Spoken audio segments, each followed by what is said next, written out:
This is Katsos. I'm the president and founder of EMBCA, the East Mediterranean Business Cultural Alliance. Tonight we're going to have a special event relating to the Smyrna Catastrophe, and it's an event on the remembrance of the event. We have three presenters. I'm going to present on the Japanese ship, the Tokei Maru, which was a ship that basically saved over about 822 Armenians and Greeks from the burning of Smyrna. And it was an act really of courage by the Japanese captain and the Japanese crew.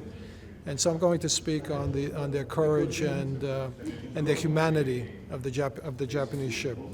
We have Peter Stavrianidis, who's going to be speaking on Smyrna 1922, the end of Hellenism in Asia Minor. And then we're going to have Professor Ismini Lamb, the director of the Greek Studies program at Georgetown University, who will be speaking on correcting three popular misconceptions about the 1922 disaster in catastrophe in Smyrna. This is an event that has gotten a lot of publicity. We've gotten support from Congressman Bilarakis and Congresswoman Maloney, who are the co-chairs of the Hellenic caucus in Washington. And there's a lot of attention on this event, and it's spurred also a lot of other events relating to the Smyrna catastrophe. And it's important to recognize these type of events historically, so we don't forget them, so things don't get repeated in history. Thank you so much. Σήμερα θα κάνουμε μια διάλεξη συγκεκριμένα για το θέμα της καταστροφής της Σμύρνης, το οποίο κατά κάποιο τρόπο ήταν και το τέλος της παρουσίας του ελληνισμού στη Μικρά Ασία. Θα συζητήσουμε για τα αίτια που όθησαν και ενέπνευσαν τον τότε Πρωθυπουργό Ελευθέριο Βενιζέλο, κατόπιν φυσικά της παρότρινσης των μεγάλων δυνάμεων, να εισέλθει σε αυτή την εκστρατεία στην Μικρά Ασία και συγκεκριμένα στη Σμύρνη, και για πολλούς ακόμα αυτό το θέμα δεν έχει λυθεί. Όλοι προσπαθούν να βρουν τους αίτιους, προσπαθούν να βρουν εάν ήταν δίκαιο η εκτέλεση των 6, γιατί πάντοτε στην ελληνική ιστορία προσπαθούμε να βρούμε τους αίτιους. Αλλά το θέμα παραμένει ότι υπήρχε μια σοφή στρατηγική εκ μέρους του τότε Πρωθυπουργού, του Βενιζέλου, το οποίο σήμερα το αντικρίζουμε μπροστά μας, ότι όποιος έχει κοντρόλ των δύο πλευρών του Αιγαίου είναι και ο δυνάστης του Αιγαίου. Και γι' αυτό αυτή τη στιγμή βλέπουμε τον επιθετικό μας γείτονα που θέλει να εισέλθει όχι μόνο στο αρχιπέλαγο του Αιγαίου, αλλά και στη Μεσόγειο, πολιτικά και στρατιωτικά. Και βασικά, τουλάχιστον από τη δική μου εισήγηση, περισσότερο θα σταθώ σε αυτό το θέμα. Good evening. I am Ismini Lamb, and I teach at Georgetown University and direct the Modern Greek Studies program. I am honored to be here today and have the privilege to talk about a very significant event in Greek history, about the 1922 Smyrna Catastrophe. And I will be talking from a very particular perspective, the perspective of George Horton, who was the American consul in Smyrna from 1919 to 1922, that critical period in history. And I will be discussing and talking about the three popular misconceptions that I would like to counter about that particular event. Thank you. Here, I'll explain what it's all about and how it relates to this event. And obviously, the other thing to pick up is the letter of support from Congresswoman Maloney and Congressman Bilarakis, the co-chairs of the Hellenic caucus in Congress. Thank you all for coming. My name is Katsos. I'm the president of of the East Mediterranean Business Cultural Alliance. And tonight we have a special program. It's our first program of the year. We have about 12 events that we're going to be doing this year. And we have about 1 a month or 2 a month. The next program is going to be relating to development, design, and construction. So it's the East Mediterranean Business Cultural Alliance. We're an alliance, which means that we like to help and work with other organizations. And at the same time, it relates to all the cultures and all the people of the East Mediterranean. East Mediterranean is obviously from Northern Africa, going into the Middle East, into Turkey, and into Greece. Let me tell you a little bit about this event. I'll start just with the title so everyone understands what the thought process was. Usually what I do is during the summer, before the year starts, I sit down for 15 minutes and I put down all the events for the year, and as a matter of fact, I put the dates. And the first event that I put down for the year had to do, in my mind, with the Smyrna Catastrophe. And I like to link the date that an event takes place with something that happened in that particular time period. And obviously, September is when we had the Smyrna Catastrophe. Then you have to pick titles. So in my mind, I said burnt offerings. And burnt offerings basically is what to most people. What does that mean? What does that word really mean from the Greek, burnt offerings? And what is it in English? It's the Holocaust. Okay, burnt offerings is the Holocaust. So it's a Holocaust, burnt offerings. And burnt offerings relates to the ancient Greeks when they would sacrifice, animals to the gods. So the word Holocaust really comes from the English, let's say, is burnt offerings. Whispering voices, because in the Smyrna area, there were voices that were heard by many people that they were going to burn the city. It didn't happen, in my mind, as an accident. It happened as a conscious act of what was going to take place.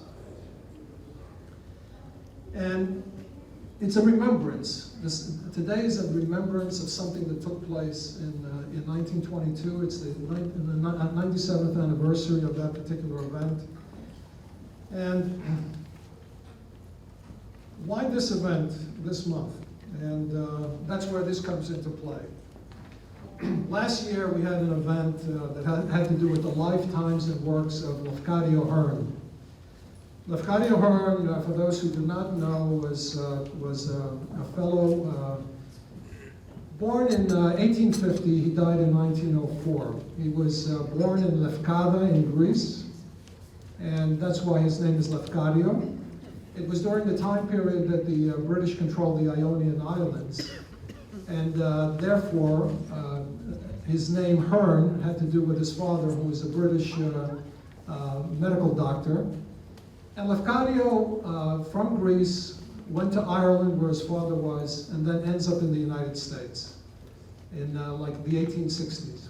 In the United States, he came to Cincinnati, where he became a famous author, and also a journalist in particular. And from there, he married an African-American woman at the time where it was illegal to marry an African-American woman. The marriage didn't work out. He got thrown out of the paper because he married an African-American woman, went to an adjoining paper, became well-known again in that paper. They asked him to come back to the first paper. He was disgusted and went to New Orleans. In New Orleans, again, he becomes very famous. He writes a whole bunch of books. If you analyze the name or Google the name, you'll see what I'm talking about.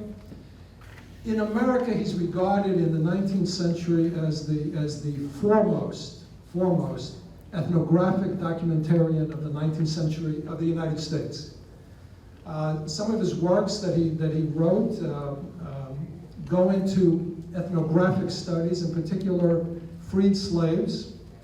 And his writings actually supported one of the only times that an African-American got reparations in the United States. And that had to do with someone who is a freed person in Cincinnati, who was kidnapped, taken to the South, and made a slave, sold in a slave market.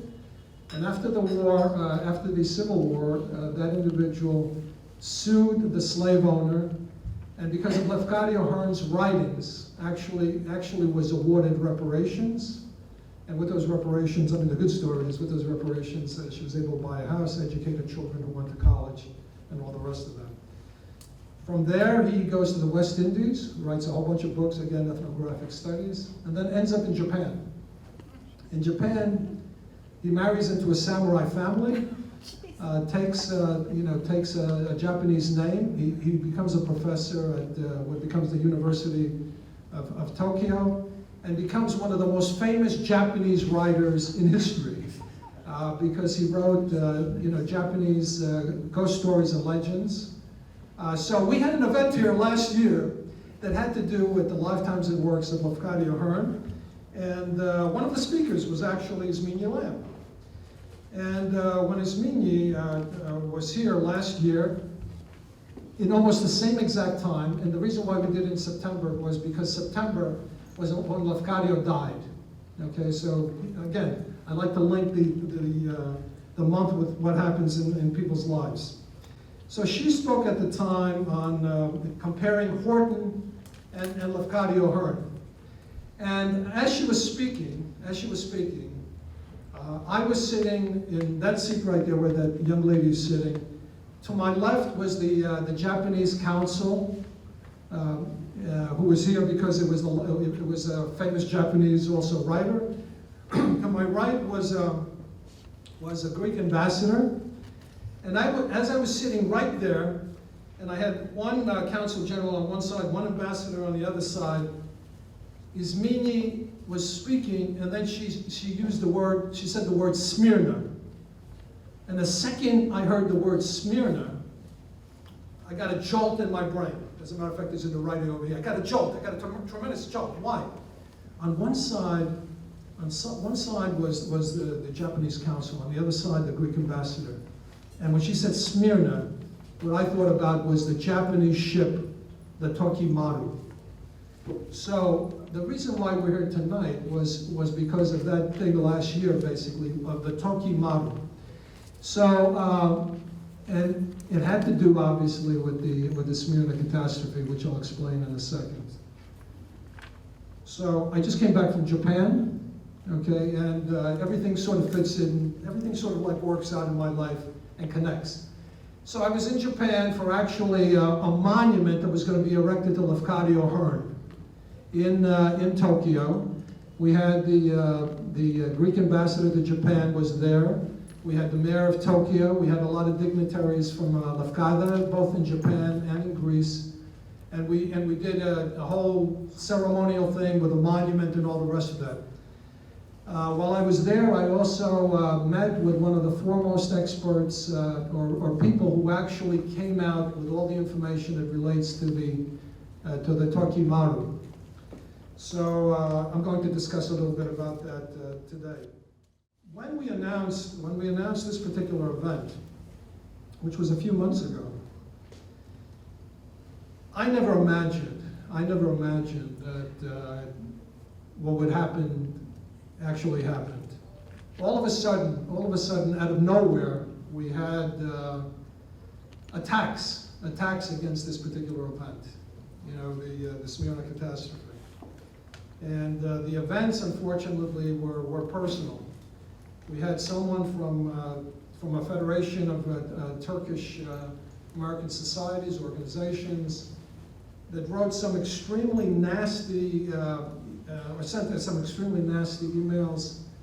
Number one to Professor Lamb, copying the president of the university, copying board of trustee members, copying professors, all the rest of that, and attacking her in various ways in terms of bigot. They were talking about KKK, all types of crazy stuff.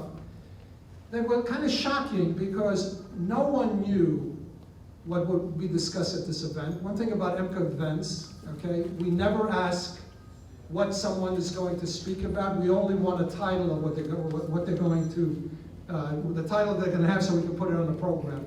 We do not instruct anyone to go a certain way on a topic. So no one knew what she was going to speak about. No one knew her, obviously, the people who were attacking her. And with that also, we got an attack on the executive vice president of the East Mediterranean Business Cultural Alliance, who's here with us today. She has that. She has that. So she was attacked. She was attacked. Marina was attacked also. And by the way, when we say attack, we're not talking about 5 sentences. We're talking about 3 pages of stuff.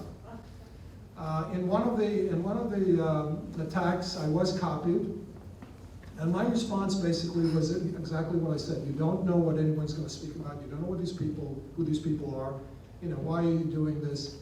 And then I said to the individual who was doing that I invited him actually to come here tonight to present, because I have no problem with anyone presenting. We're not going to tell them exactly what to say, what to present. Just give us the title so we can put it on the program. And then when I did that, and by the way, I copied Georgetown and all the rest of the people that were also copied. They also copied the president of the Turkish American Chamber of Commerce, who responded by saying, I know this organization, I know Lou. We had a concert, we had a Turkish-Greek concert, so there's no issues there.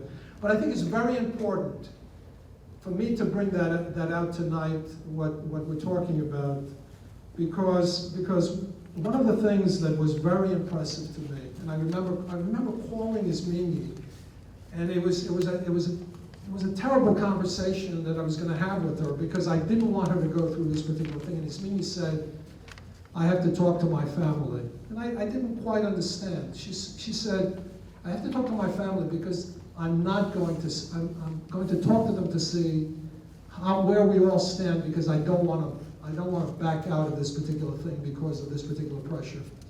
I was also extremely impressed by Georgetown. Okay, because they stuck with everyone, they stuck with the program, and again, we're not going to divulge names. We're not going to discuss organizations or what was said, because I think when you have deniers, there's no point in giving them a platform to continue the denial, to just continue the nonsense that they had. So. One of the things that we were fortunate about was that we do have support from many people, including our Congress people, which is why I also, that was also in the back, and we had a very lovely letter that came out from the co-chairs of the Congressional Hellenic Caucus, Congresswoman Maloney and Congressman Bilirakis, and we really thank him for this. So what I'd like to do is they did send a representative here, and I'd like the representative Taylor, who's easy to come up here and just read the letter. Hi, I'm Taylor. I'm from Congressman Maloney's office, as he just said, and just wanted to start off before reading this by saying how much our office supports. So this is from Congressman Maloney and Congressman Bilirakis. As co-chairs of the Congressional Hellenic Caucus, we are pleased to write you in support of your upcoming program event entitled Burnt Offerings and Whispering Voices, the Smyrna Catastrophe, a Historical Remembrance. The horrors inflicted on the Hellenic and Armenian populations of Smyrna was a tragedy with global implications that has too often been forgotten today. Your educational program, screening both a documentary and presenting a discussion with academic experts, including Professor Lamb, is welcome and needed antidote to those who would prefer to forget, or worse, deny, the catastrophic ethnic and religious cleansing that mars the history of modern Turkey. In many ways, Smyrna is not just a standalone tragedy, but is the final act of the attempted genocide of Armenian and Hellenic people from their historic homes in Anatolia. We are also aware that you are presenting the program in the face of intimidation from those who deny the reality of the genocide, and we applaud your courage and want to let you know that you do not stand alone in the face of such hatred. To those who deny the actions of Turkey in the early part of the 20th century, not only wish to hide the genocide, but to deny survivors and all Armenian and Hellenic peoples their own history and heritage. Those who deny the Armenian genocide and the massacres of Hellenic people betray their own hateful agenda by endeavoring to deny entire nations of their history, origins, and role in making the modern world. Again, you are not alone in standing against these forces of darkness. Thank you for your efforts to keep Hellenic and Armenian history alive for today's generation and for the generations yet to come. It is vital, important work that ultimately contributes to greater understanding and empathy among people of different religions and nationalities, as it serves as a stark warning about what can happen when religious and ethnic hatred are allowed to grow unchecked.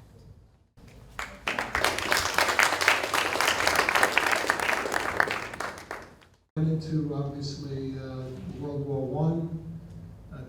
The Ottoman Empire was allied with Germany during the war. The Smyrna Catastrophe was the final stages of the Hellenic, the Armenian genocide. It started around the 1890s with the Armenians first. The actual Hellenic genocide was more like 1913 to about 1922. 1923, they had the exchange of populations. So this was the final stage of the Hellenic genocide. Preceding it, and Peter, who's going to follow, who's going to give a little background of all what. And the genocide took many forms. It took the forms of, taking people out of their towns, bringing them into the center of Turkey. It took forms of death marches. It took the form of forcing people to leave the country. It took the form of battalions, military battalions, where they had Christians, Armenians, Greeks, etc. join the Turkish army, and they had them build roads, and tens of thousands, maybe hundreds of thousands of people actually disappeared during that time period. After World War I, there was a war between the Ottoman Empire and Greece, what they call the Turco-Hellenic War of 1919-1922. And the Smyrna Catastrophe basically takes place as the war ends and the Hellenic forces left Smyrna. That's where they departed from, in Smyrna. Approximately September 8th, they departed from Smyrna. September 9th, the Turkish troops and forces and the irregulars started to come in. At the same time, because in the countryside, the people were frightened, a lot of people were starting to come into Smyrna. Also, a lot of refugees from around the country were starting to come into Smyrna. Actually, hundreds of thousands of people were coming in. Around the 10th, September 10th, they killed angry mobs or wild mobs or whatever you want to call them. Basically tore apart the Archbishop of Smyrna, Chrysostomos. That was around the 10th. And around September 13 to September 17th is where the major fire took place.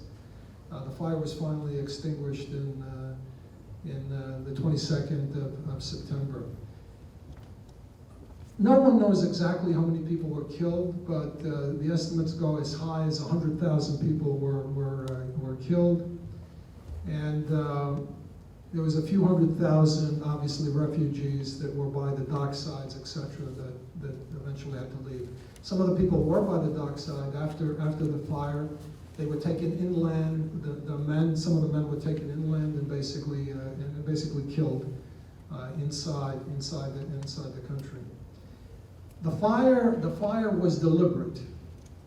The fire was deliberate, and the sections, the Armenian sections and the Greek sections, were basically surrounded, not allowing people to leave. And actually, the troops and the irregulars put fires all around the perimeter. Also put bombs, etc., in the roadways. And the fire spread, and many people got killed. Prior to the fires, there was rapes, there was invasion of homes, there was murders and things of that nature. So this is the tail end. Smyrna was a Hellenic city going back 3,500 years. And that was the last vestige, really, of Hellenism within the Asia Minor area. Within the Hellenic genocide, we talk about 3 different genocides, but they're really one genocide. We talk about the East Thracian genocide, the Pontian genocide, and the Asia Minor genocide, but they're all really part of the same genocide. At the same time, when we talk about the Armenian genocide and the Assyrian genocide, these again were part of the philosophical,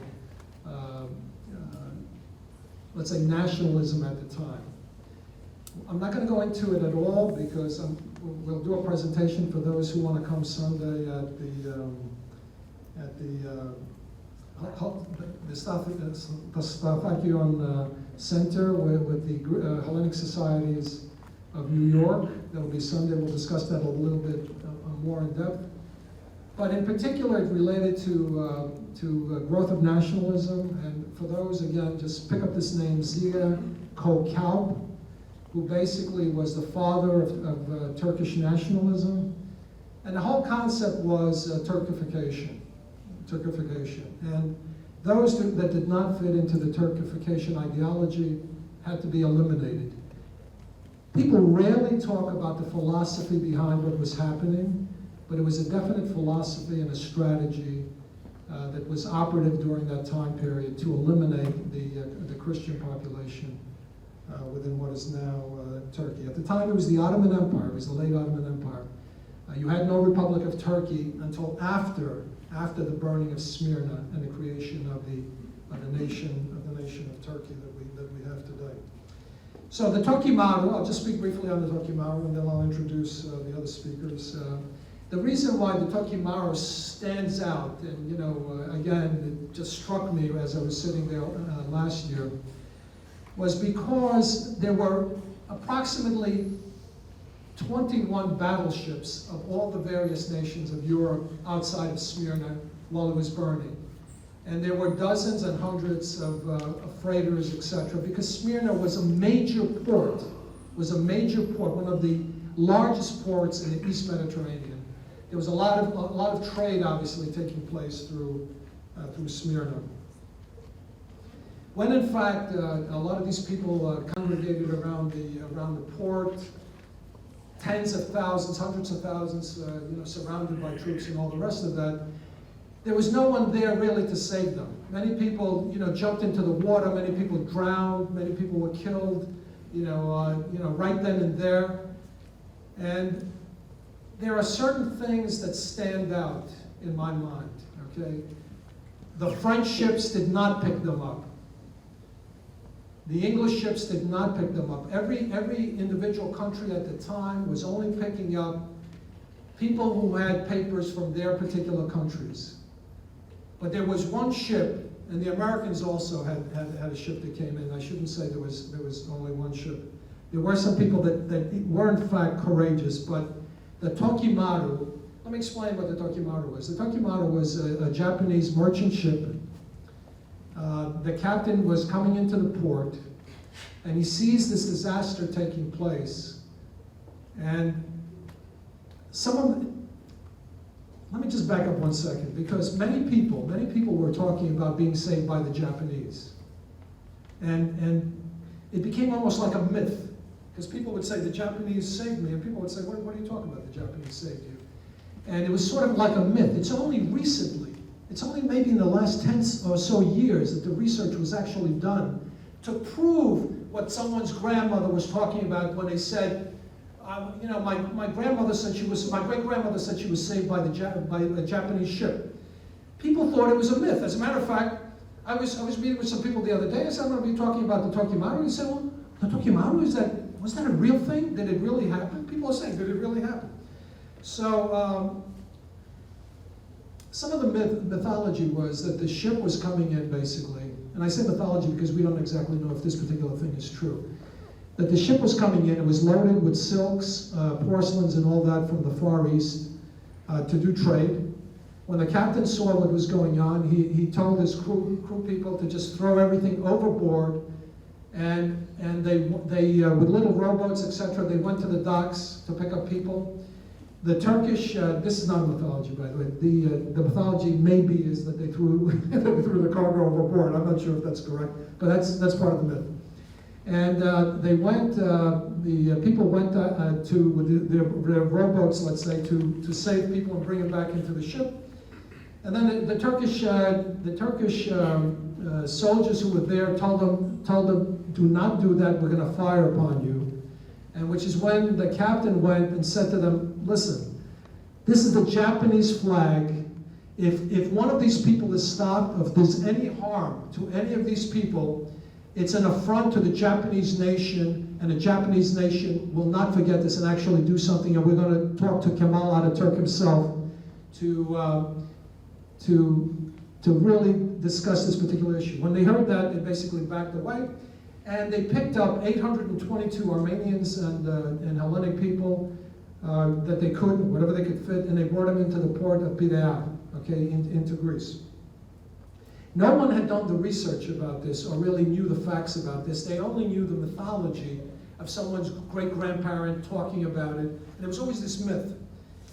And one of the researchers actually was one of the researchers. I met her in Japan. She was the one that basically went into the records. Her name was Marako Murata. I met her in Japan about 4 days ago. We spent a couple of hours to discuss her research. And her research actually started from reading a novel. She was reading Jeffrey Stavrianidis' work, Middlesex. I don't know if anybody, people read that book here. It's a famous book, obviously. And one of the passages they were talking about, a grandmother actually, who said that she was saved by the Japanese. And it related to the World War II era, because it was happening around the World War II era. And when Murado saw that particular thing, she wanted to find out what in fact happened. Why is this mentioned in Middlesex? And is this mythology, or did this thing actually take place? So she started her research, and she went into. By the way, she's the only person in Japan. She's a professor at the University of Tokei. She's the only person in Japan who actually is teaching modern Greek history. There's other professors in Japan who are teaching classical history, but she's the only one who's teaching modern history. She went into the records, she went into the US records, consular reports and all the rest of that, and she found various articles. One of them was in the New York Times that talked about the tragedy. It talked about the Japanese ship. She went into, again, the Boston Globe had also records with regards to that. Later on, you'll hear from Professor Lamb about George Horton, but also he refers to it in his work about that Japanese there. And she also speaks the Hellenic language, and she reads the Hellenic language, and she was the one that finally found, you have the records that are in the newspapers, but no one actually found a record that actually talked about the ship coming into port. So she went to Greece, and she looked up all the newspapers that were there, and she found the records of this exact ship that came in. And when you get a chance, just read this material, because this is the article in Greek, and then you'll see the article in English, which describes the event that I'm talking about.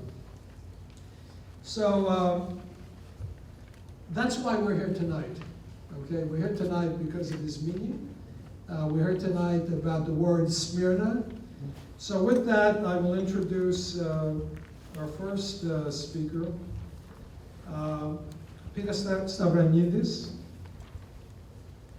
Peter and I have done, actually, not about the Smyrna Catastrophe per se, but we've become very close in the last few months because I did bring this up in Chicago. I moderated a panel that had to do with the Hellenic genocide, but a bigger picture, not specifically zeroing in on Smyrna. And Peter was one of our speakers. He's an educator, he's a community leader in Hellenic genocide issues. and he will be speaking on Smyrna, 1922, the end of Hellenism in Asia Minor. I don't know about you, but I think there's very few Hellenes that have the passion and the dedication of Luke. Don't you agree with that? Yes. That's it. Yeah. And when we met a few months ago, we had lunch just a few blocks from here. And I was impressed. I was impressed because I saw a lot of leadership in this man. And when he told me about the topics, I said, look, all these topics are in my heart. Well, he said, if I asked you to join me, would you? I said, listen, you name the place and the time. As long as I'm still standing, I'll be there. And this is the third time. Yes? Να τα εκατοστήσουμε. Λοιπόν. Yes. Let's hear it for you, katsos, and empire. It's not an easy task on a rainy day like today to gather 100 people in Manhattan. So, having said that, today I'm going to speak mostly about the Smyrna Catastrophe. 2 weeks ago, we spoke mostly about the genocide. And I have a few slides. This way you can get a taste of the genocide as well. The Asia Minor catastrophe has been for many decades a topic quite unpleasant and unresolved, not only in the minds of the pundits, the political, the academic, the diplomatic pundits, but also in the hearts and souls of the contemporary elites, especially the descendants of thousands, hundreds of thousands of victims that were massacred during that horrific era. And I happen to be one of those descendants.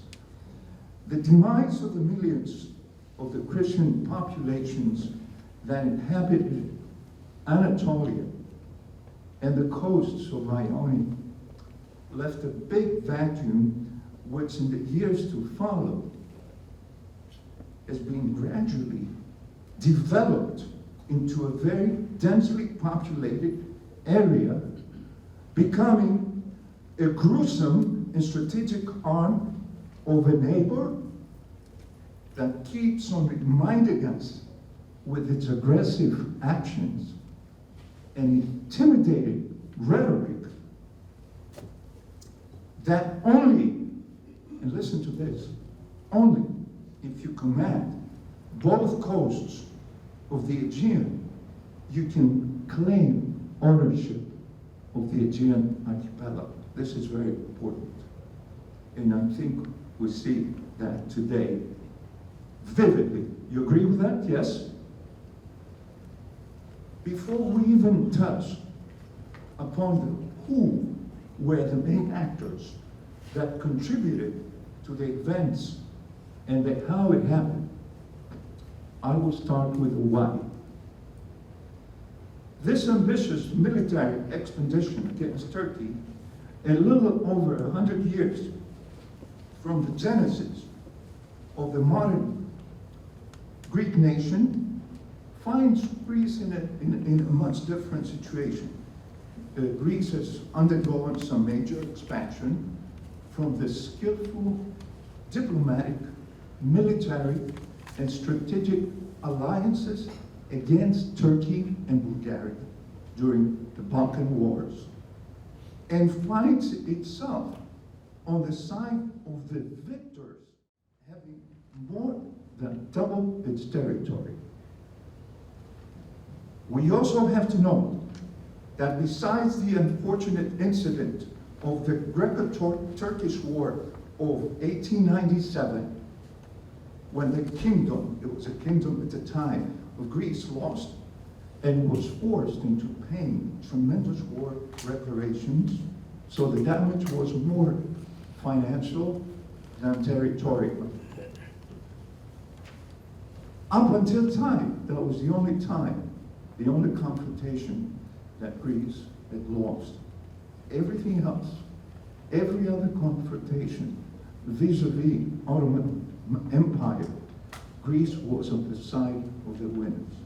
So that's the number one reason. Number two, the victorious powers of Entente had already decided that the disintegration of the sick man of Europe, as the Ottoman Empire was called from the middle of the 19th century. Number three, Greece found itself at the end of World War I on the side of the winners, and its military forces had not suffered any heavy losses. Don't forget, Greece joined the war in 1917. And number four, the 2 million Greeks that lived in Asia Minor had undergone a systematic ethnic cleansing or genocide, to use the contemporary term. And Greece had a very strong motive to intervene. On the other hand, the defeat of Turkey being on the side of the Central Alliance, on the side of Germany, Austro-Hungary, and Bulgaria, during a transition period from a former Islamic empire, because Turkey is going through a transition, it's trying to become more democratic with the advent of the Young Turks, who in the beginning claimed that they're trying to create a nation that where all the ethnicities would participate, which was, of course, a big lie. So despite the proclamations of the Young Turks for the democratization and the full participations of all citizens, including the non-Muslim populations, their actions aimed for an ethnic cleansing that would eliminate all those non-Muslim populations. Upon these unique circumstances, it will be politically and militarily a tremendous mistake for Greece to remain idle.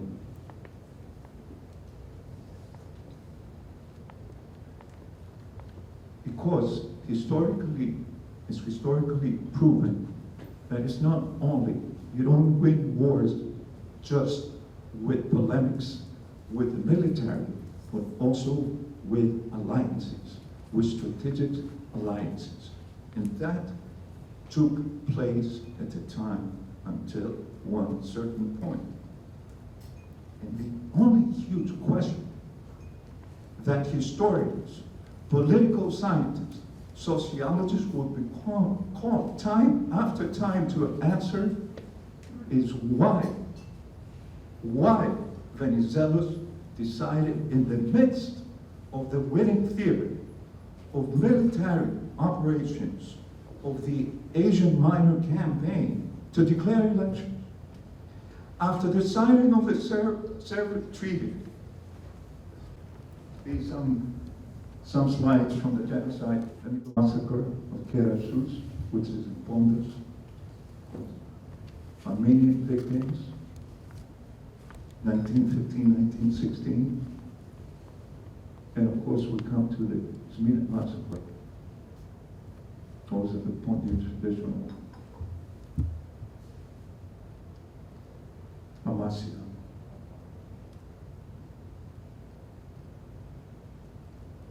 Okay. After the signing of the Sèvres Treaty, which gave Greece the Commission of Smyrna and the Ionian coast. Look at the map. Look how Turkey has been disintegrated, has been divided into sections. So it gives Greece the Commission of Smyrna and the Ionian coast, plus a few other territorial advantages. Why? During that time, the British diplomacy, for the first time, was considering a solution for the Pontian issue as well. the possible formation of an autonomous or independent republic with the collaboration of the Armenians. You see?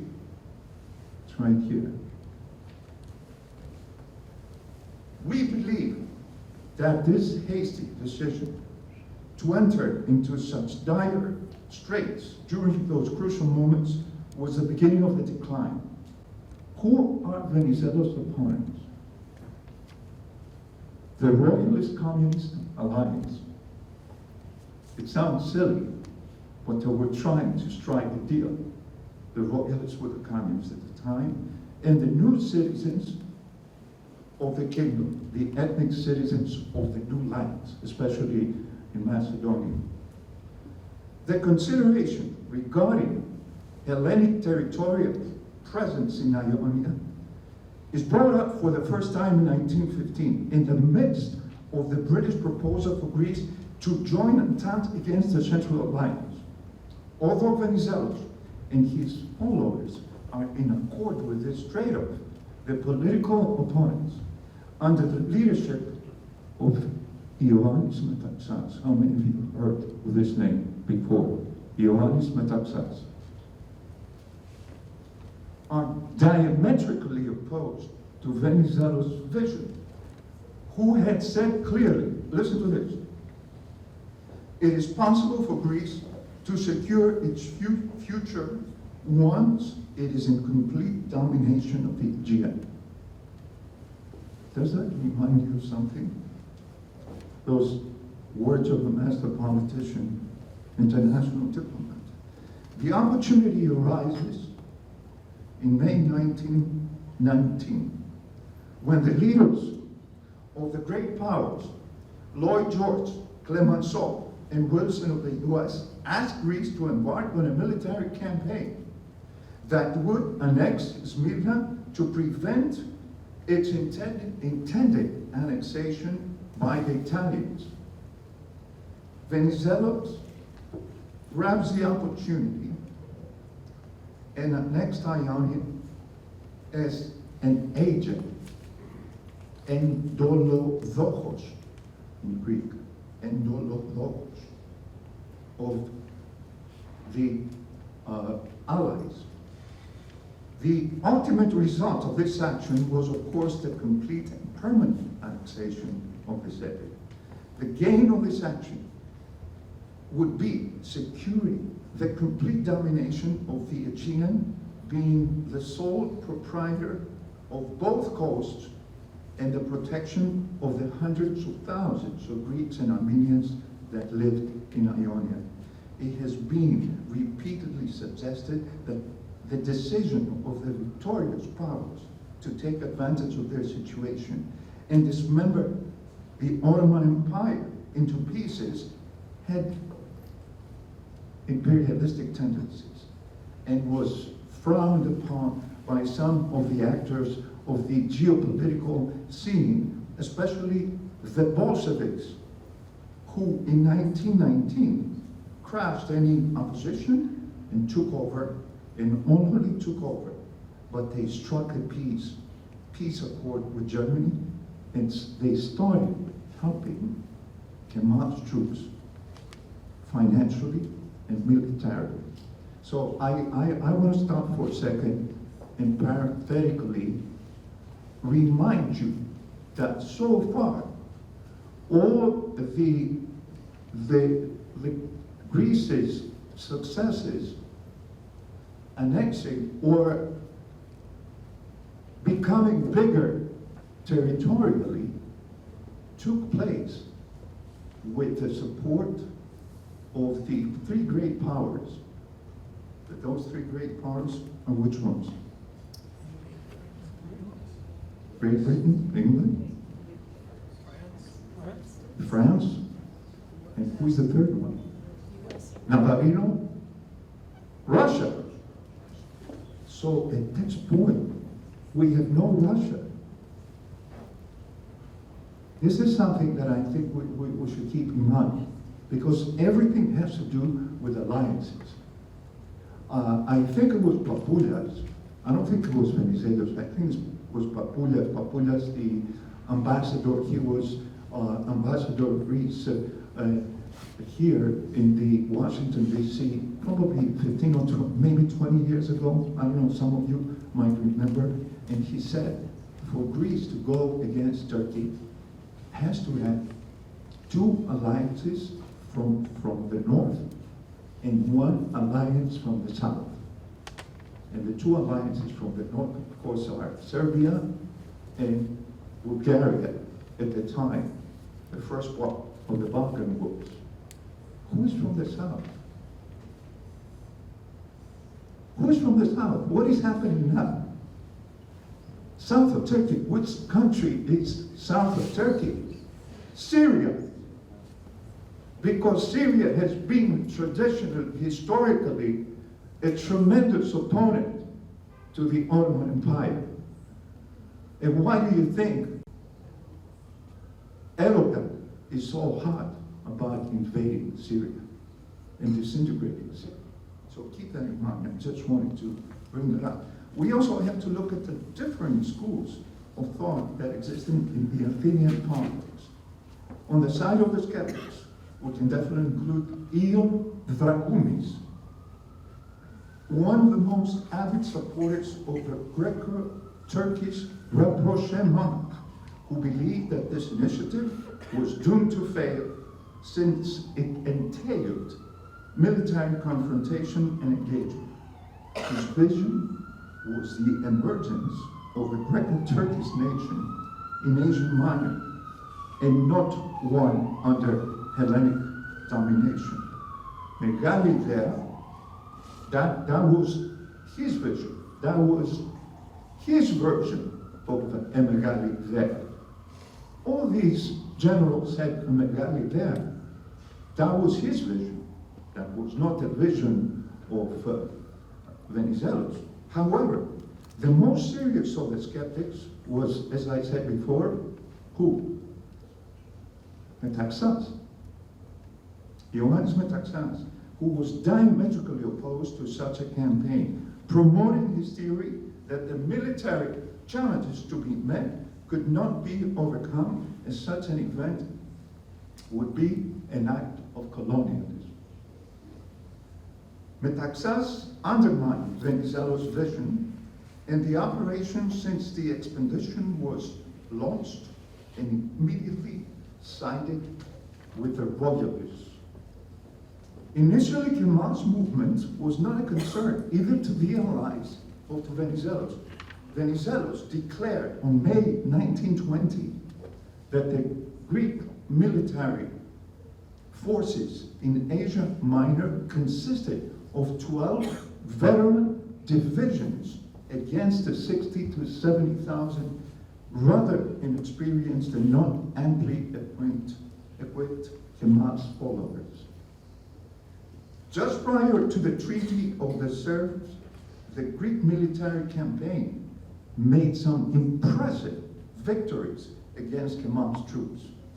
Even Winston Churchill, who was against Lloyd George's policies in Asia Minor, expressed how impressed he was with the Hellenic victories. Clemenceau loses the election of January 1920 in France, and his loss brings to power a government that is against Britain's colonialist domination in the Middle East. However, Mitterrand, the new president, remains loyal to France's commitments from the previous government. Despite the changes in the political conditions, none, and listen to this, none of the main supporters of the Ionian operation proclaimed any deviation from their intentions up until the end of Venizelos' political term as the Prime Minister of Greece. And these are, I have read Professor Svolopoulos to the last letter. I'm sure you know the former president of the Academy, who has done a very nice analysis, and I've had to use his wisdom to come up with this presentation. So it is 1919, and Kemal's revolutionary army is no match to the Hellenic divisions that win every battle. Since 1919, Venizelos has convinced the British to supply the Greeks with military equipment and finance this initiative. The morale was so high and the political and military possibilities so favorable that Lloyd George would say, nothing short of treason from the Greek side or incompetence that is equivalent to treason could bring victory to Kemal and allow him and his fighters to throw the Greeks into the sea. I'm going to say that in Greek. How many people understand Greek? Also. Τίποτα λιγότερο της προδοσίας από την εθνική πλευρά ή ανικανότητας που ισοδυναμεί με προδοσία, treason, δεν θα ήταν δυνατόν να καταστήσει τους Τούρκους της Ανατολίας ικανούς να επιδράμουν στη Σμύρνη και να ρίξουν τους Έλληνες στη θάλασσα, which unfortunately it happened. Venizelos proceeds by sending a memorandum on October 5th, 1920, asking Lloyd George for the immediate eradication of Kemal's forces, because Kemal's forces are becoming stronger. Why? Because they're getting supplies, financial, military, from the Bolsheviks. For the immediate eradication of Kemal's forces through the combined Greek and British forces, the immediate expulsion of all Turks from Constantinople, and the creation of a new and independent Pontian Republic that would also include Pontian Greeks that had fled already to southern Russia and Georgia. My grandparents were among them. They fled to southern Russia, to Georgia. And Pontus would consist of the Trapezus region, that's where my ancestors came from, Sinope, Amasya, Tokati, and parts of Karahisar. With this memorandum, Venizelos very skillfully passes on major commitments to the British leadership, which creates some puzzlement. Amechania is the Greek word, in their ranks. Despite that, the British were quite reluctant in the beginning to accept Venizelos' radical proposals, and everything seemed to proceed on course, and the Foreign Minister of Great Britain, Lord Curzon, was instructed his subordinate in Asia Minor, Admiral Sir John Michael de Robeck, to start military operations against Kemal's army. There was a tragic and very crucial detail that changed the fate of this operation. What was that? Curzon's instructions did not arrive in the hands of the admiral until after 3 days from the elections of Athens. The new elections bring to power a government that is totally the antithesis of Venizelos' government. His government is pro-monarchy, pro-German, and certainly diametrically opposed to Venizelos' vision, who in the meantime decided to bow out from the political scene and go into self-exile. That's a big mystery. Yes, they tried to assassinate him right after the signing of the Sèvres Treaty, which gave to Greece everything. They tried to assassinate him, so I guess the guy was not signed. That's when he decided to declare elections. The results were dramatic. The new government managed to break away from the coalition of the Allies. Ioannis Metaxas, Venizelos' most fierce political opponent contributed immensely to the defeat of the Anatolian front. The defeat presents itself in the most unveiling and shameful manner through the ultimate telegram of Gunaris, who is the new prime minister, to the High Commissioner of Smyrna, Stavrianidis, after the collapse of the Anatolian front. Through this telegram, Gunaris orders Stavrianidis not to allow, listen to this, not to allow the creation of a migration and refugee problem in the Kingdom of Greece. In other words, to abandon the Christians of Ionia, Greeks and Armenians, in the mercy of the Turkish nationalists of Mustafa Kemal Pasha, who, according to Winston Churchill's memoirs, quotation marks, celebrate his triumphant victory with the transmutation of Smyrna into ashes and the horrific massacre of its Christian population. And these are the words of Churchill. And Churchill was an avid advocate of Turkey's territorial integrity.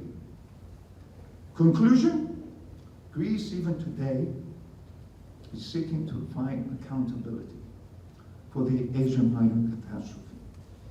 And the share of this accountability among the monarchists, the Venezuelans, and the communists. One would think that these issues by now should have been resolved by contemporary Greek historiography. That's not the case. On the contrary, they continue to exist and prohibit the neo-Hellenes to set history straight. You're bound to hear opinions like, we had no business in Smyrna. Τι δουλειά είχαμε στη Smyrna? Or either way, Smyrna would have been lost eventually. However, the apologists of these views disregard the geopolitical realities that without being in charge of the Ionian coast, those Aegean islands, close by, always be in danger with a questionable future as long as our aggressive neighbor remains the local bully. We can see that clearly today, don't you? I'm sure you agree with that. Finally, one of the issues that also still remains in darkness is whether the execution of the six who were held responsible for the tragic events in Anatolia were actually guilty or not. This is still another, we're still in quandary about this. Today, with a rapid increase in economic population, Turkey has been transformed from a nation of Asia to a nation of the Aegean, looking for political and military access to the Mediterranean, being asphyxiated by the Greek islands breathing in her face. Unfortunately, the actors of this tragedy could not conceive at the time, the consequences of their destructive policies that caused this devastating defeat. Every tragedy of this magnitude usually ends up in some kind of a catharsis. The execution of the six, according again to Professor Swallowius, was the main ingredient of this catharsis. The British Prime Minister, Lloyd George, describing this tragic event, wrote, "Every tragedy is a mixture of mistakes and misadventures or misfortunes. Never before has this phenomenon been better depicted more fully than the Greek misfortune in this war." And with these words, I would like to finish my presentation. Of course, that was the end of the Megali there, the great idea, as Lenny Zealous, and before him, other people that had that Megali there, and that vision. Thank you so much. Thank you.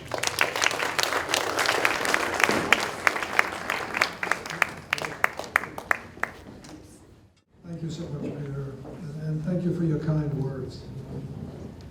We are here tonight basically because of Ismini Lamb, because as I indicated earlier, she was the one that used the word Smyrna last year. Professor Lamb is the Director of Modern Greek Studies program at Georgetown University under the Classics Department, and Ismini in particular is working on a biography of George Horton, and the last year that's what she tried to compare. Okay, George Horton and Lefkadio Hearn. We are honored today also to have one of the descendants of George Horton, and that's Steve Bigot, please, and his wife here today.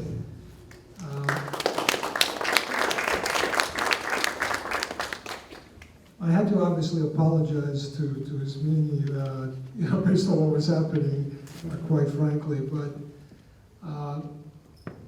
she's just an amazing woman. She doesn't back down. Tremendous pressure, very nasty correspondence. I'm so proud of her, Professor Lamb. Good evening. I hope you can all hear me. Well, first of all, I must say that I am deeply honored to be invited back to the Eastern Mediterranean Business Culture Alliance. Thank you.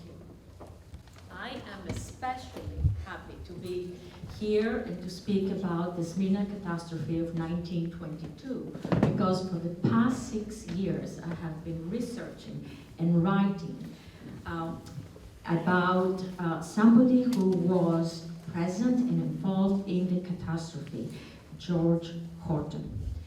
And in case you do not know about George Horton, he was the American consul in Smyrna from 1919 to 1922. He was present when Turkish forces burned and sacked Smyrna. He was an eyewitness. George was a classicist, a poet, a writer. He was a journalist, and he was a well-known diplomat with decades of experience in Greece and the Ottoman Empire. He was also a Christian pacifist of sorts. And I'm saying this, and if you don't mind, I'll go over here, excuse me.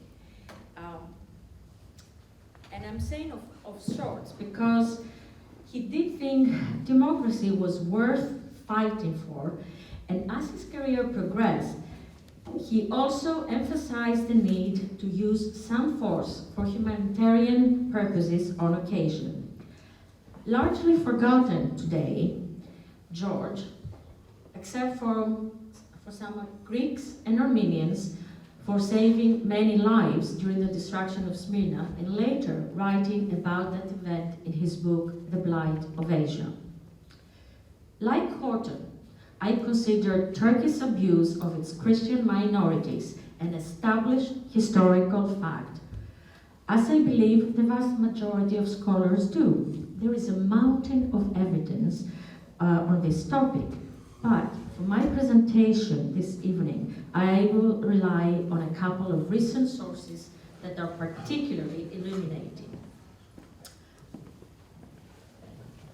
Wolfgang Gass's 2014 book, The Armenian Genocide, Evidence from the German Foreign Office Archives, 1915-1916, and Benny Morris and George Zevi's 2019 book, The 30-Year Genocide, Turkey's Destruction of its Christian Minorities from 1894 to 1924.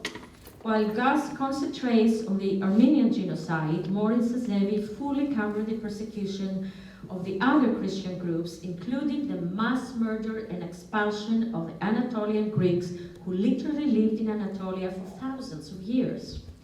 By the way, the persecution began prior to the Armenian genocide.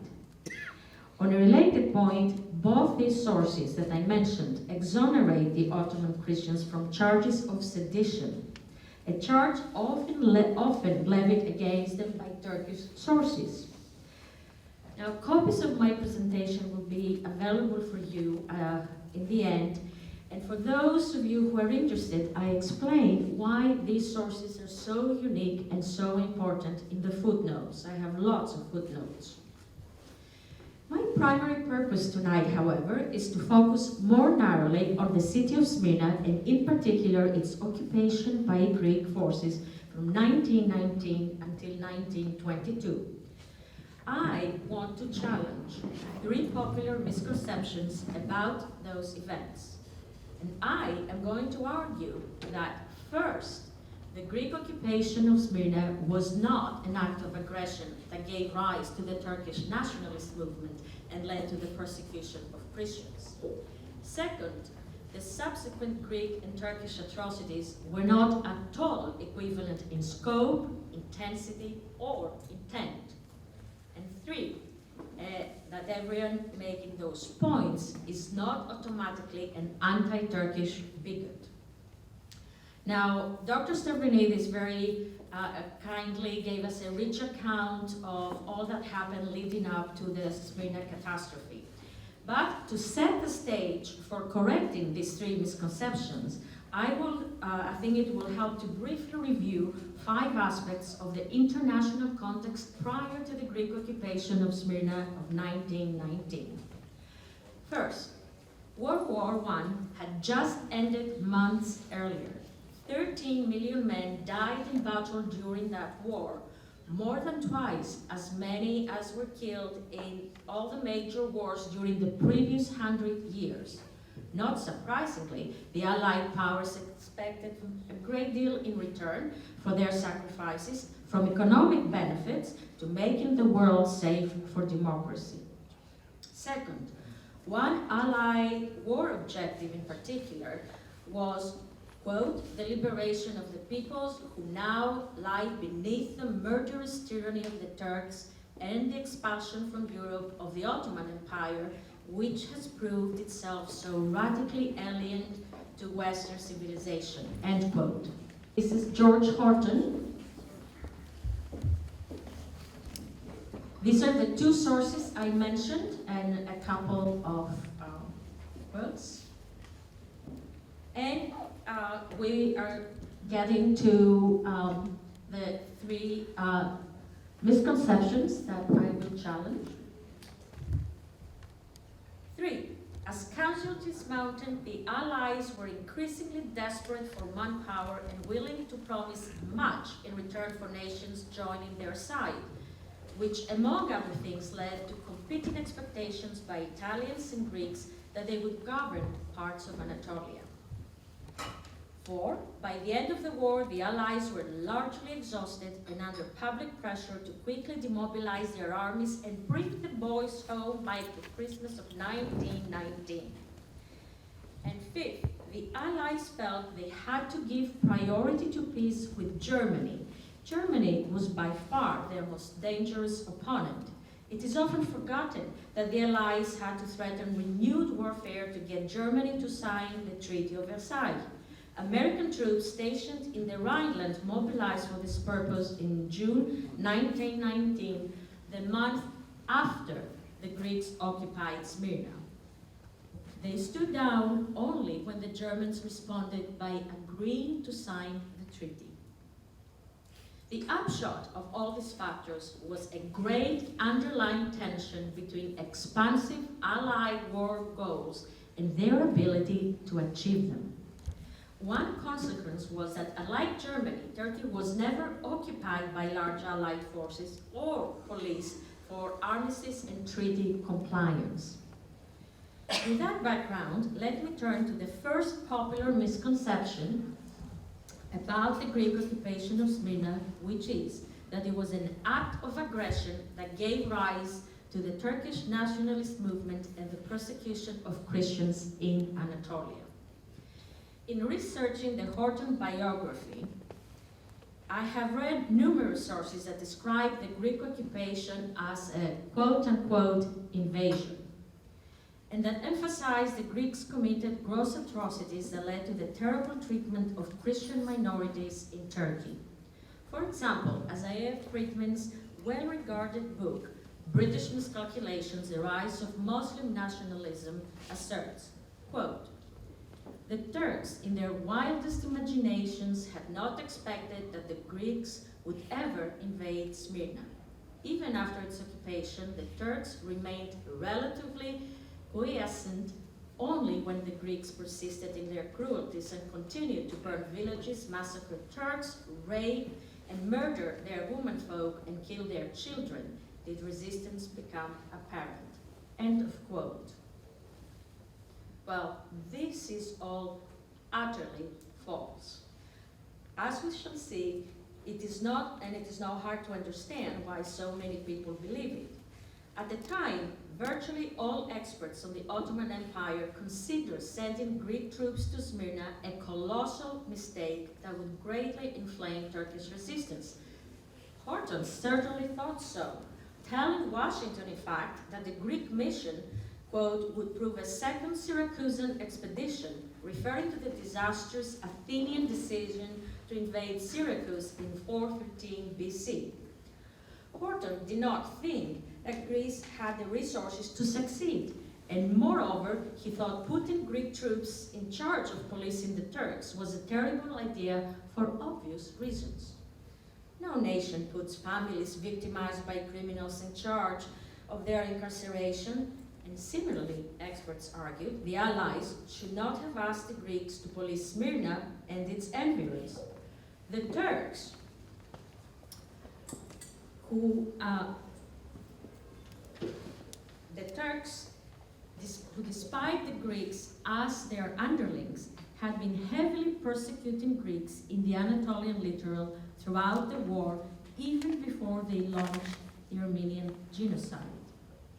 Giving the Greeks the job to police Smyrna and its surrounding areas was sure to lead to conflict, as many argued. Thus, many assumed that if the Greeks had not occupied Smyrna, the nationalist movement would not have taken off and Turkish Christian minorities would have been treated better. But that is not true. And let me give you 6 reasons why, paying close attention to the chronology, which I hope it will help. First of all, the Greek occupation of Smyrna was not an act of aggression. It was duly authorized by competent authority consistent with international norms on war termination and in accordance with the terms of Turkey's surrender agreement. Even so, everyone agrees, including most Greeks, that it would have been better to send other forces. So why were the Greeks sent? They were sent because the Italians forced the Allies' leaders' hand. And here is what happened. When Italy did not receive territory in the Adriatic it wanted, it unilaterally sent Italian forces to Anatolia and was proceeding with plans to occupy Smyrna. To head this off, the Allies felt they had to dispatch a force to Smyrna to counter the Italians. But none of the major powers, Britain, France, and the United States, wanted to use their own troops for this purpose. The Greeks were happy to go, in part to put an end to ongoing attacks on Anatolian Greeks, in part to help Anatolian Greeks evicted by the Turks reclaim their homes and abducted family members, and in part because they aspired to eventually taking control of parts of Anatolia heavily populated by Greeks. In short, ladies and gentlemen, the Allied leaders had a dilemma. They didn't want to send the Greeks and knew it was risky, but it seemed worse to have to dispatch their own troops and absolutely unacceptable to do nothing and simply let the Italians grab parts of Turkey. Thus, the Greeks were sent to Smyrna. It was not an invasion or act of aggression. The second point is that the end of formal hostilities in the late 1918 did not put a stop to Turkish persecution of Christian minorities. As Anatolian Greeks struggled to return to their homes after the end of the war, the Turks were still working to expel them. As Morris and Zevi note, the continuous efforts of the Turks to expel more Greeks from Anatolia began before, I repeat, began before the Smyrna landing. The Turks also resisted Allied attempts to return stolen property and abducted women and children, again before the Greek occupation of Smyrna.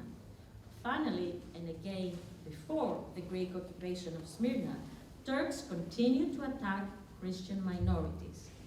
This ongoing violence against Christians was relatively rare compared to what had gone on during the war, but as Morris and Zevi argue, it was telling because it made, quote-unquote, Turkish intentions clear even before the Greek landing at Smyrna. The third point is that well before the Greek landing at Smyrna, Turkish leaders were already organizing resistance to the Allied occupation. Historians sometimes state or imply the opposite. One, for example, concludes, and I quote, "The landing of the Greek forces ignited spontaneous resistance in Turkey. Ex-Ottoman soldiers stood back at the weapons they had laid down under the terms of the armistice," end quote. In reality, the organization and stockpiling of weapons for resistance were already underway. In fact, immediately following the signing of the armistice agreement, the same leaders who had organized the persecution of Christian minorities during the war began clandestinely stockpiling arms and organizing cadres. The nationalists, as they were called, also set up regional organizations called National Defense or National Rights Committees well before the Greek occupation. Thus, as Morris and Zevi observed, and I quote, "Already in March 1919, 2 months before the Greek landing, there was a sense of impending insurrection to be accompanied by slaughter of Christians. Anti-Christian and nationalist revolutionary propaganda were rampant, and Turkish leaders mobilized manpower and amassed weapons. The Allies were timid in their effort to collect guns and ammunition that the Turks were obliged to surrender," end quote. Fourth, the Turks could have peacefully transferred power to Greek authorities.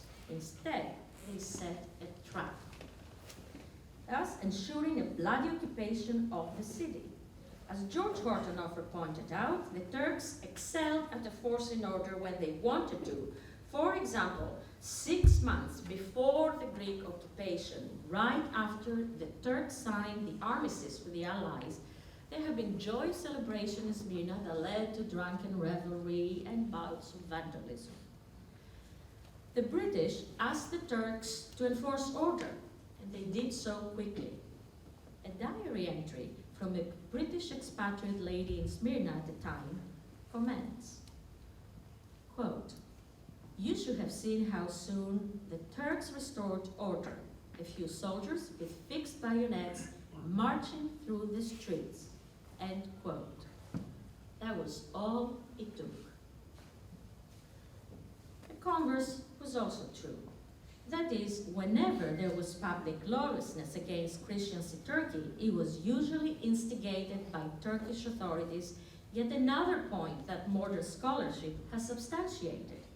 For example, in anticipation of the arrival of Greek forces, Turkish authorities released the inmates from the local prison, a common Turkish tactic, and the local Turkish defense committees we talked about earlier made sure the prisoners were armed and ready to resist the occupation.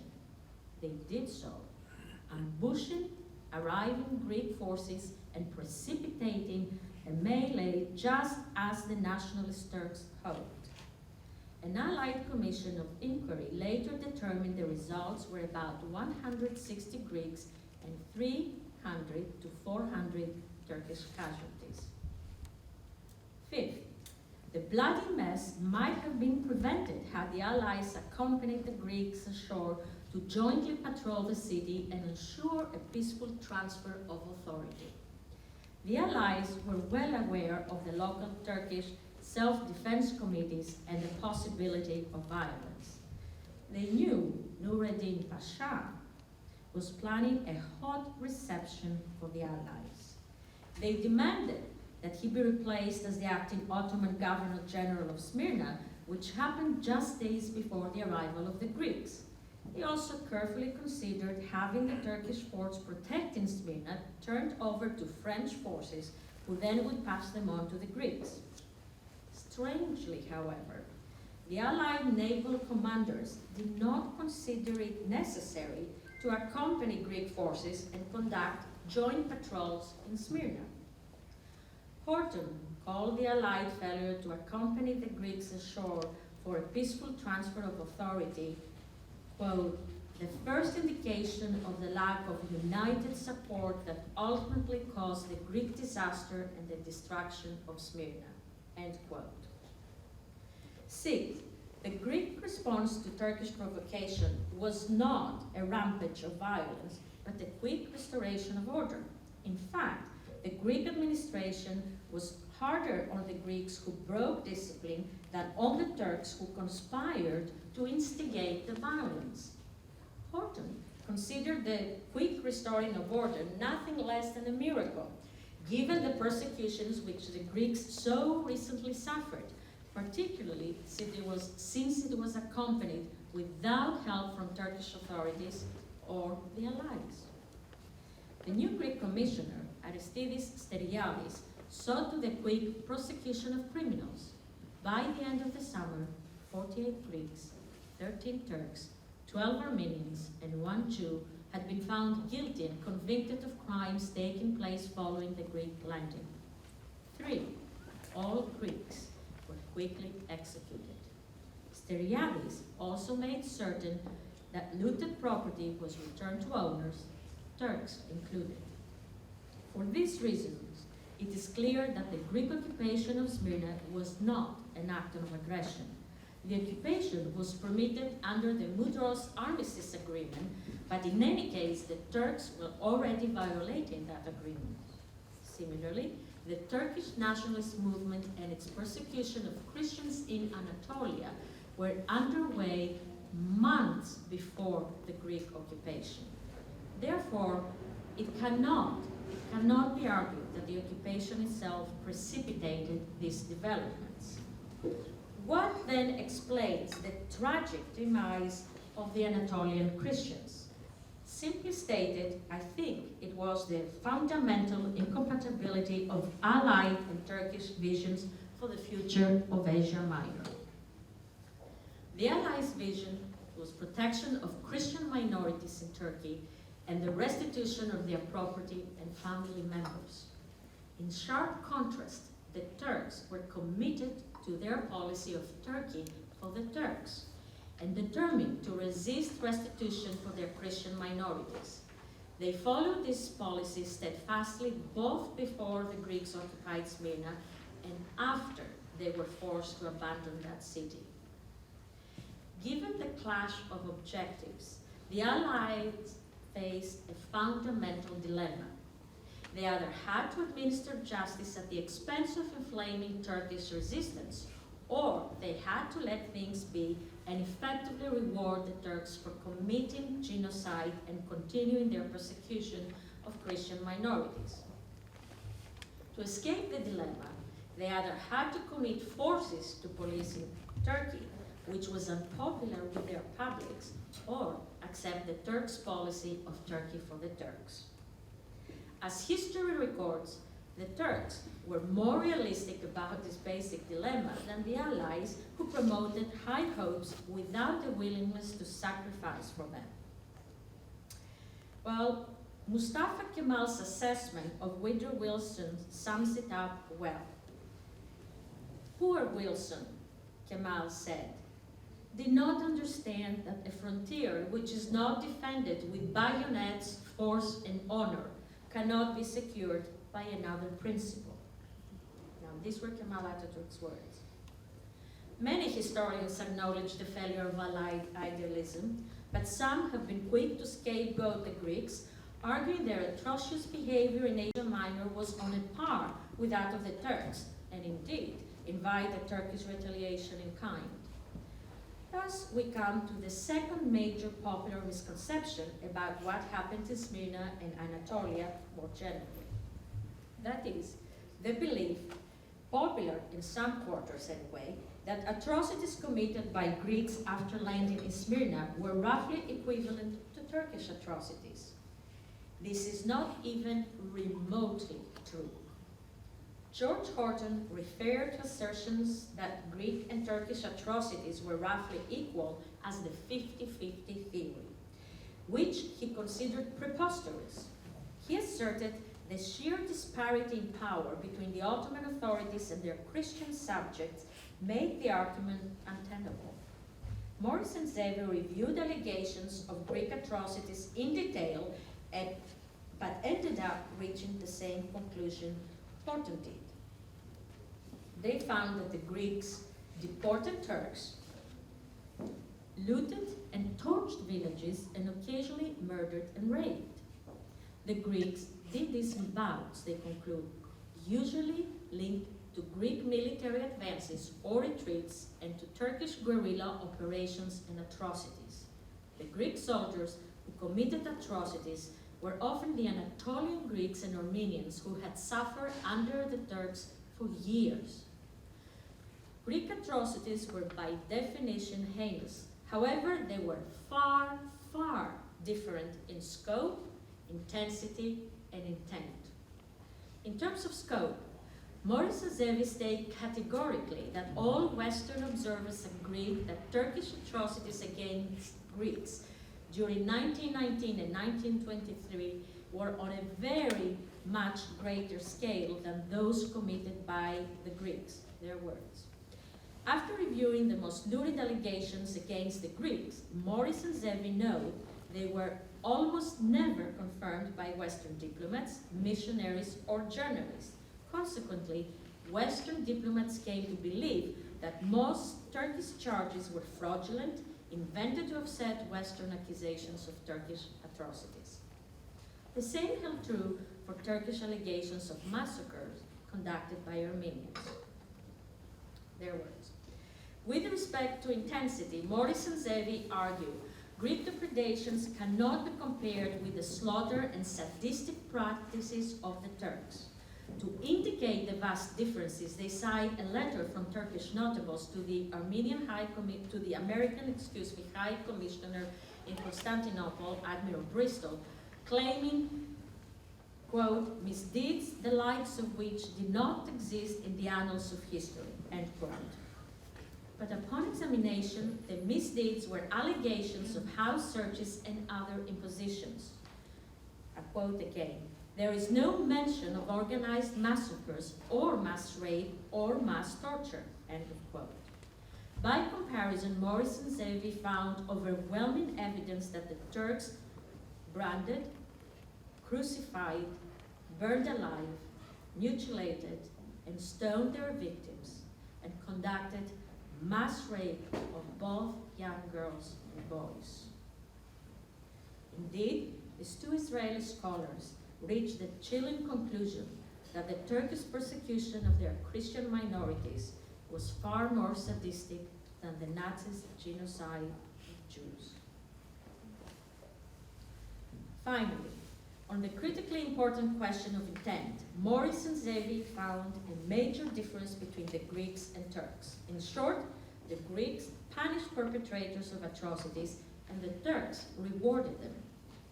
Indeed, as far as is known, Turkish authorities never punished perpetrators of anti-Christian atrocities, and in fact, they encouraged, condoned, and rewarded even those guilty of the most appalling atrocities. After reviewing much evidence, Morris and Zevi conclude the most murderous Turks received the greatest rewards, and that Kemal knew how to get the worst out of his subordinates. Turkish leaders also punished any righteous Turks who tried to resist the genocide or help persecuted Christians. The great disparity in Greek and Turkish behaviors was due to their disparity in power, as Horton noted, but also to their differing objectives. The Greeks were trying to make a case for their ability to govern well and thus win international sympathy for their claim to parts of Anatolia. The Turks had an entirely different goal: ethnic cleansing. They wanted to get rid of the Christians, behaved accordingly, and were successful on a historic scale.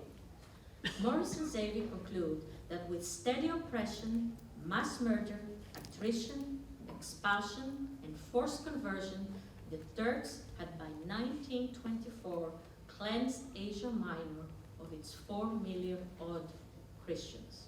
Their words. Finally, I want to address the third popular misconception. Many people seem to think that anyone arguing the Greek occupation is not to blame for Turkey's mistreatment of its Christian minorities, or that the Greek atrocities are not at all comparable to those of the Turks, must be an anti-Turkish bigot. That's just not true.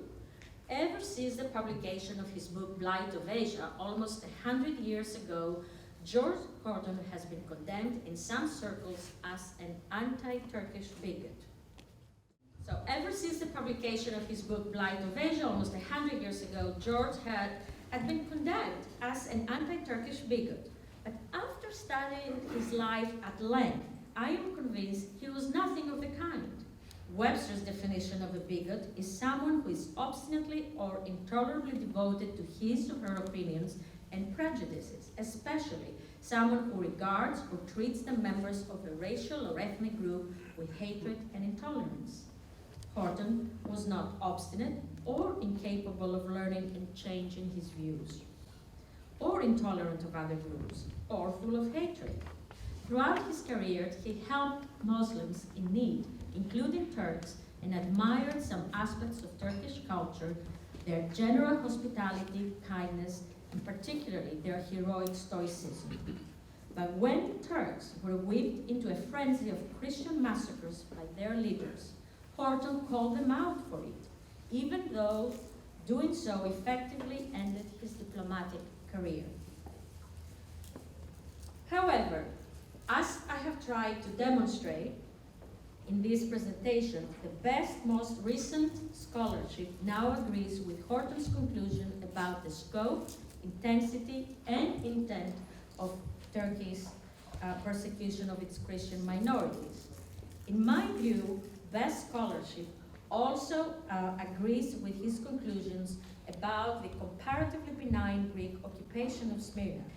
As a result, I would go so far as to say history, or at least some historians, owe George Horton an apology. The Turkish policy of Turkey for the Turks was a mistake, not just for the Christian minorities, but for the Turks. Turkish leaders had another vision, one of an ethnically and religiously homogeneous nation with secure borders as far as their military might could reach. They realized that vision, but that does not make Horton a bigot for saying Turkey would have benefited from more diversity and tolerance. In closing, I would like to make a personal comment. Recently, I was subjected to the same name-calling George Horton received. About a month ago, someone from the Federation of the Turkish American Associations, as Lou mentioned, began a letter campaign protesting my presentation today and asking the president of Georgetown University to fire me. His letters accused me of promoting propaganda and racial hatred. Happily, Georgetown disagreed and decided to defend scholarship and free speech. Even so, many who believe the evidence clearly indicates genocide took place still wonder whether we wouldn't all be better off if this deeply emotional and tragic subject was swept under the rug, so to speak, so we could let bygones be bygone. My response to that is twofold. First, George Horton lived through the genocide he described and was profoundly affected by it.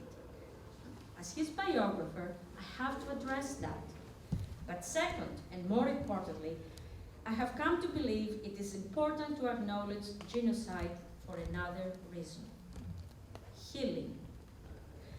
Victims need to forgive to free themselves from the chains of revenge. As Nazi victim Corrie ten Boom has said, to forgive is to set a prisoner free and discover the prisoner was you. It is also good for the perpetrators to be forgiven insofar as this might encourage them to do better in the future. But how can there be forgiveness without repentance, or repentance without honesty about what has happened? I think that is why genocide scholars attach such great importance to truth commissions and testimonies of past genocides.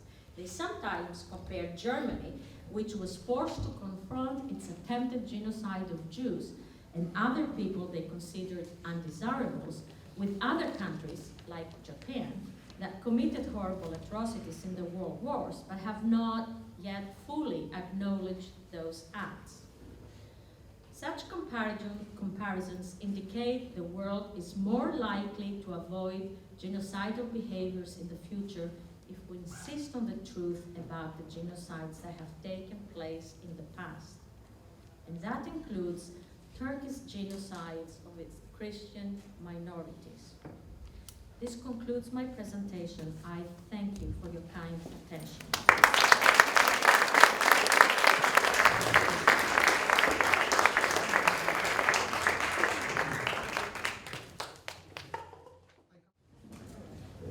One of the things that we're working on is the acknowledgement, quite frankly, of the genocide of the Armenians, the Assyrians, and the Hellenes during the late Ottoman period. Multi-million dollars have been spent by the Turkish government over many decades to prevent an acknowledgement of the genocide. Treaties in many cases have been broken if a country decided to recognize the genocide. The United States of America has not recognized nationally the genocide that has taken place. It's problematic, it really is, because as was indicated by Ismini, if these things are not recognized, if the cleansing does not take place, what happens is that it repeats itself. And we see some of the issues that have taken place even post-Smyrna 1922. We see, for example, the invasion of Cyprus. And here we are 45 years after a nation was invaded, where we have Turkish troops in Cyprus, hundreds of thousands of people actually brought into northern Cyprus to change the balance of the population. We see in 1955, one of the things that is not frequently mentioned is that certain parts in the exchange of population were allowed to stay the way they were. One of them was East Thrace, or East Thrace, where the Turks were allowed to stay in Greece. And in Constantinople, or Istanbul, where the Greek population was allowed to stay in. From that period of the population exchange, you had a few 100,000 people in Constantinople that has been shrunk right now to 3,000 Greeks, whereas the population in East Thrace has thrived and has expanded. We had, for example, and we did do a program last year on the Istanbul program, where in September 6th and 7th, some of the things that we're talking about today actually happened in Istanbul, where they destroyed, killed, murdered.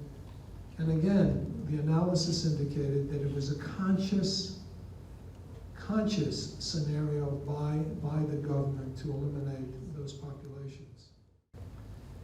We see here as Americans, as humans, as people of the world, what has happened, for example, recently in Syria with the destruction of various populations, including Christian populations, and also Muslim populations, people that did not agree with certain orthodox principles, let's say, of Islam, for example, the Aziris. Some of the things that we're talking about here, slitting of throats, murders, rapes, burning of people in cages, these are things that we have seen in the newspapers. These are things that should torment us, quite frankly. I'd like to thank the speakers tonight. We came away with a lot of information today. Thank you all for being here, and let's a round of applause for our presenters. MGTV USA. Οι δραστηριότητες της ελληνοαμερικανικής κοινότητας με βίντεο και πλήρες ρεπορτάζ. Επισκεφτείτε την ιστοσελίδα μας mgtvusa.com. Καλύπτουμε καθημερινά τα γεγονότα στην Ομογένεια.